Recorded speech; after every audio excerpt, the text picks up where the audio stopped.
దీన్ని ఎందుకు అనకూడదు మీ రోజున మేము ఇదొక వ్యవస్థీకృత నేరమని? ఎందుకంటే మీరు ఒక విషయం గుర్తుపెట్టుకోవాలా, ఈ మాట ఊరికే మాట్లాడడం లేదు. మీరు ఆర్గనైజ్డ్గా ప్రచారం చేశారు ఈ రాష్ట్రం గురించి. ఈ రాష్ట్రం అప్పుల్లో మునిగిపోయింది, విధ్వంసం జరిగిపోయింది, బతకడానికే లేదు. ఈ రాష్ట్రంలో శాంతి భద్రతలు లేవు, మనుషులే మాయమైపోతూ ఉన్నారు. ఈ రాష్ట్రంలో ఇసుక మిగతా అన్ని కూడా అనేకంగా దోపిడీ జరుగుతూ ఉంది. దీన్ని కాపాడాలంటే మేము తప్ప ఇంకెవరు లేరు. ఒక్కటిగా ఉండి ఒక్కొక్క పార్టీగా జగన్మోహన్ రెడ్డి గారిని ఏం చేసుకోలేము. మేము గుంపుగా వస్తూ ఉన్నాం, మాతో రండి అని మీరు ప్రజలు మోసగించే ప్రయత్నం చేశారు. సఫలమైన సంగతి గుర్తు చేస్తూ ఉన్నా. మీ వ్యవస్థీకృతమైన ఆలోచన చెప్తా వినండి ఒకసారి. 5/4/22లో చంద్రబాబు నాయుడు గారు ప్రకటిస్తారు ఏమని? ఈ రాష్ట్రం శ్రీలంక కంటే అద్మానంగా ఉంది, శ్రీలంక అవుతుంది అని. మరి ఈ రాష్ట్రాన్ని శ్రీలంక ప్రకటిస్తాడేమో సీఎం గారు అని 15 తారీఖు మాట్లాడతారు. 19 తారీఖు ఏం మాట్లాడతారు? ఇదంతా వాళ్ళ అఫిషియల్ పేపర్లో వచ్చిన మాట. ఇది మేలుకోకపోతే మనకు శ్రీలంక గతే. మేలుకోవడం అంటే ఏంటి? ఈ అబద్ధాలు చెప్పే ఈ కూటమి గురించి ఆలోచించుకోవడమే మేలుకోవడం అంటే. రాజకీయమైన మాట అది. వారి డిప్యూటీ సీఎం గారు అరిస్తేనపైన దూరంలో కూతవేడు దూరంలో ఉందని మాట్లాడతారు. ఇప్పటి ఆర్థిక మంత్రి మిత్రుడు కేశవ్ గారు మాట్లాడింది ఆ రోజు 4 రెట్లు శ్రీలంక అంటే అప్పుడు. నాకేం అర్థం కాలే, వీళ్ళేమో శ్రీలంక ప్రభుత్వానికి కన్సల్టెంట్లుగా పనిచేశారేమో ఆ రోజున. నాకు తెలియదు ఎందుకంటే కన్సల్టెంట్లు ఎక్కువైపోతున్నారు చూస్తూ ఉంటేనే. అట్లాగే ఇప్పుడు డిప్యూటీ సీఎం ఇది అప్పుల ఆంధ్ర అని చెప్పాలి. దీన్ని మారు మోగిపోతూ ఉంది. జగన్మోహన్ రెడ్డి గారికి ఆ రోజున అప్పురత్న అని పేరు పెట్టాలని ట్వీట్ చేశారు ఆయన. అక్కడికి ఇంకా ముందే చెప్పాను, పురంధేశ్వర్ గారు ఏం మాట్లాడా, డైరెక్ట్గా వెళ్ళి మాట్లాడమే అక్కడ. అట్లాగే ఆయన ఆర్థిక నిపుణుడు అని ఒక ఆయన రావడం, ఆయన మాట్లాడడం, రకరకాల వేదికల్లో పనిచేసిన నేను 14 లక్షల కోట్ల అప్పు ఉందని ఓ మాట మాట్లాడడం ఇంకా లాభమే లేదు అని.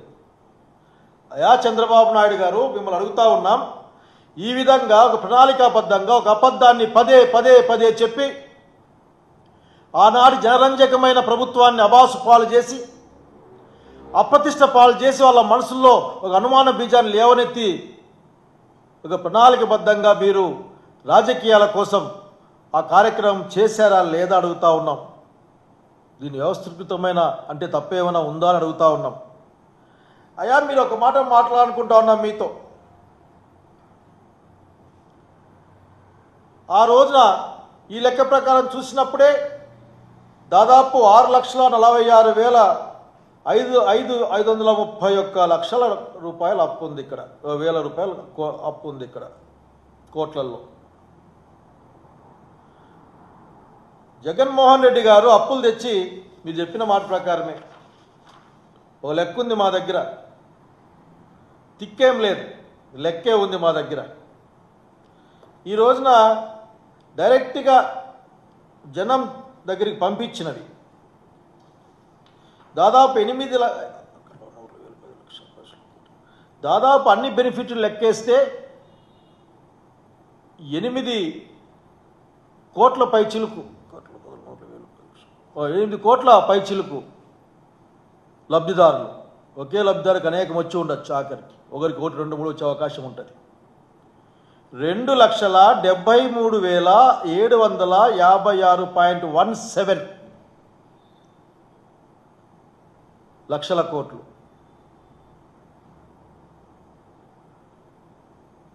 ఈ అంటే 2,73,756.17 లక్షల రూపాయలని చాలా కష్టంగా ఉంది. కోట్లు లక్షలు మాట్లాడుకోవాల్సి వస్తే ఆఖరి నిజంగా అప్పులు ఎట్లా చేసి నాకు అర్థం కావడంలే. ఒక లెక్క ఉంది ఇక్కడ. మీరు 1,40,000 కోట్ల రూపాయలు అప్పు తెచ్చారు. అందులో ఈ యొక్క 9 నెలల లోపలే 1,00,000 కోట్లు డైరెక్ట్గా తెచ్చేసారు అప్పులు. మన బడ్జెట్లో మాట్లాడిస్తే ఏం చెప్పారంటే, మీరు అసలుకి 0 అప్పులు మన దగ్గర తెచ్చుకునే శక్తి మాకు, అప్పులు ఇచ్చేవాళ్ళు లేరని చెప్పి కూడా బడ్జెట్లో ఖాళీని నింపుకోవడానికి కూడా, ఫిస్కల్ డెఫిసిట్ని నింపుకోవడానికి కూడా మేము అప్పులు తెచ్చుకుంటామని చెప్పిన సంగతి గుర్తు తెచ్చుకుంటూ మాట్లాడుతూ ఉన్నా. మీరు 1,00,000 కోట్ల పైగా అప్పు తెచ్చారు. ఎవరికి ఇచ్చారు? ఏ లబ్ధిదారునికి పంపించారు? ప్రజల లేక పెద్దవాళ్ళ? సమాధానం చెప్పాలి. ఈ రోజున మీరు సమాధానం చెప్పకుండా తప్పించుకుందాం అనుకుంటే లాభం లేదు. తప్పించుకునే అలవాటు మీకు ఫస్ట్ నుంచి ఉంది. మీరు చెప్పదలుచుకుంటే మాత్రమే చెప్తారు, మిగతా మిమ్మల్ని ఆలోచించుకోమంటారు, లేకపోతే వదిలేస్తారు. తక్కువ జ్ఞాపకశక్తి ఉంటుంది ప్రజలకు అని చెప్పి. ఇక్కడ ఇది గవర్నమెంట్ ఆన్సరే. ఇది అసెంబ్లీలో ఇవన్నీ ఖాళీ కనిపిస్తూ ఉన్నాయి మనకి. అన్ని ఖాళీలంటే అప్పుడు అప్పు చేయలేదు అర్థమా? కేవలం 12 జూన్ 24 నుంచి అప్పులు చేయడానికి చెప్పాలనుకుంటున్నారా? ఈ ఖాళీలన్నింటిలో కూడా అప్పులు ఉంటాయి. ఇది డిస్కామ్లు వాళ్ళు చేసిన అప్పులు అవన్నీ కూడా. డిస్కామ్స్, ట్రాన్స్కో, జెన్కో వాళ్ళు చేసిన పబ్లిక్ అండర్టేకింగ్ అప్పులు అవి. దాదాపు 58,000 కోట్లకు మీరు లెక్క చెప్పకుండా ఉన్నారే, దాంట్లో వేయలేదే మీరు. అంటే అప్పులు ఎన్ని ఉన్నాయో చెప్పడంలో కూడా, ఎందుకంటే దాంట్లో మీరు 5 సంవత్సరాల పరిపాలన దాంట్లో ఉంది. 5 సంవత్సరాల పరిపాలనప్పుడు 5 సంవత్సరాల పరిపాలన లెక్కలు దీంట్లోకి రావాలా? అట్లాగే ప్రభుత్వాలు మే జూన్లో మారుతాయి, మరి మే వరకు ఉన్న అప్పుడు కూడా దీంట్లో లెక్కలేకి రావాలా? మీరు మాత్రం అవన్నీ కూడా ఖాళీగా వదిలిపెట్టి ఒక లెక్క చెప్తే లెక్క ఎవరిదనుకోవాలి మేము? కాబట్టి ప్రజలకు అర్థమయ్యే విధంగా చెప్పండి. మీరు చేసిన ఆర్థిక అరాచకమేందో, మీరు చేసిన ఒక వ్యవస్థీకృతమైన ప్రచారం ఏందో, చెడ్డ ప్రచారం ఏందో, ఈ రాష్ట్ర పరువును గంగలో పలికే విధంగా మీరే కదా 14 లక్షల కోట్లు ఎక్కడా, 12 లక్షల కోట్లు ఎక్కడా? చివరికి మీరు శ్వేతపత్రంలో కూడా దుర్మార్గం అంటే మీరు ఎటువంటి భయం ఉండదు మీకు. అబద్ధాలు చెప్పడానికి, సత్యదూరమైన మాటలు మాట్లాడడానికి మీరు భయపడరు, అలవాటైపోయింది మీకు. అది మీ భాషలో, మీ జీవన సరళిలో భాగంగా మారిపోయింది ప్రభుత్వానికి. శ్వేతపత్రం అని మీరు విడుదల చేసే చంద్రబాబు నాయుడు గారు అబ్బా అన్యాయం అయిపోయిందని చెప్పేసి గట్టిగా అరుస్తూ కేకలు పెడుతూ, దాంట్లో కూడా 9.74 లక్షల కోట్లు అని చెప్పాడు.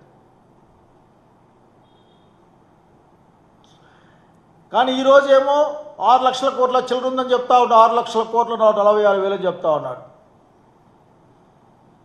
ఎట్లా? మీరు ఎవరిని మోసం చేద్దాం అనుకుంటా ఉన్నారు? అంటే ఆ రోజు అధికారం వచ్చిన కొత్తలో 9.74 అని చెప్పేసి వదిలేద్దాం అనుకున్నారు మీరు. ఎందుకంటే 14, 12, 11 అని చెప్పిన రకరకాల క్లిప్పింగ్స్ ఉన్నాయి. ఈ దేశమంతా మాట్లాడారు, మీ రాష్ట్రం అంతా మాట్లాడారు మీరు. మరి ఇప్పుడేమో 6 లక్షల చిల్లర అంటా ఉన్నారు. ఆ 6 లక్షల్లో కూడా గవర్నమెంట్ రాకముందు, జగన్మోహన్ రెడ్డి గారి ప్రభుత్వం రాకముందు ఈ రాష్ట్ర ప్రభుత్వం అప్పులు, గ్యారెంటీలు అన్నీ కలిపితే 3,06,951 కోట్లు.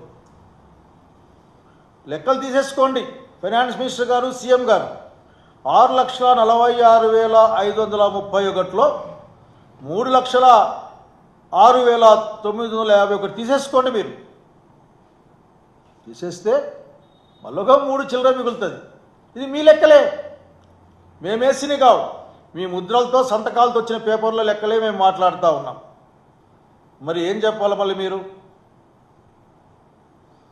బయటకు వచ్చి ఏం మాట్లాడతారు మీరు? ఇప్పుడు కూడా మీకు ఆత్రం కూడా కనీసం మీకు మీ మనస్సాక్షి మిమ్మల్ని ఎట్లా ఒప్పుకుంటుంది? మీకు మీ అంతరాత్మ మిమ్మల్ని అడగదా? మిమ్మల్ని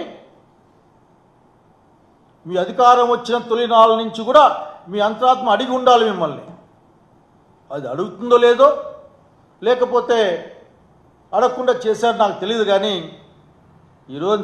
ఈ రోజున జగన్మోహన్ రెడ్డి గారు చేసిన అప్పు 3 లక్షలు 4 లక్షల మధ్యల కంటే ఎక్కువ లేదే. అందులో దాదాపు 2,73,000 డైరెక్ట్గా జనానికి ఇచ్చిన డబ్బులు అవి. వివిధ పథకాల రూపేణా డైరెక్ట్గా జనానికి ఇచ్చిన డబ్బులు ఇంకెంత ఉంది దాంట్లో? ఏదో 1,90,000. Please subscribe Dot News.